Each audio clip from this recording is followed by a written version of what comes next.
बिस्मिल्लाहिर्रहमानिर्रहीम। इय्याक नअबुदु व इय्याक नस्तईन। आप जिंदा हैं।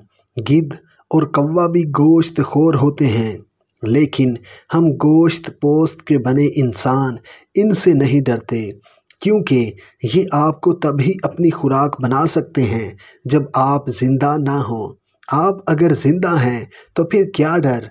ज़िंदा लोग इसीलिए इनसे नहीं डरते। कुछ लोग कुत्तों से डरते हैं। माहिरीन कहते हैं कुत्ता अगर आप पर भौंकना शुरू कर दे तो सीने पर हाथ रख कर खड़े हो जाएं।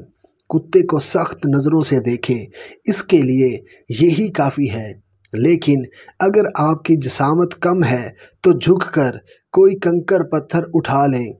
भूखा भेड़िया भी बड़ा ख़तरा है, लेकिन इससे भी भागना नहीं चाहिए, क्योंकि भेड़िया बड़ा शातिर जानवर है।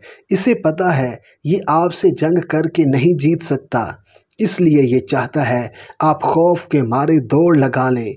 भागते हुए इंसान का दिफा फिर कमज़ोर हो जाता है। वो दौड़ेगा या लड़ेगा, एक वक्त में तो एक ही काम हो सकता है।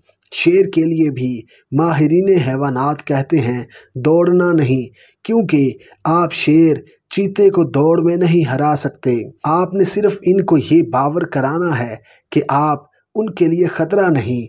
माहिरीन अलबत्ता ये भी कहते हैं कि शेर फिर भी ना माना तो अपनी गर्दन बचानी है।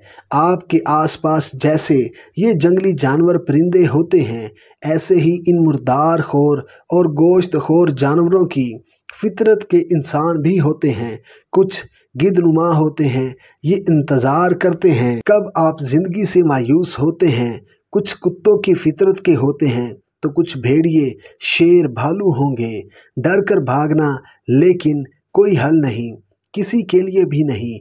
आप या तो वो रास्ता जगह ही छोड़ दें जहां इस फितरत के इंसान होते हैं, या डर निकाल कर इनको बावर करा दें आप ज़िंदा भी हैं, लड़ भी सकते हैं, और बिला वजह आप किसी के लिए कोई ख़तरा भी नहीं। Subscribe master gene academy 2.0।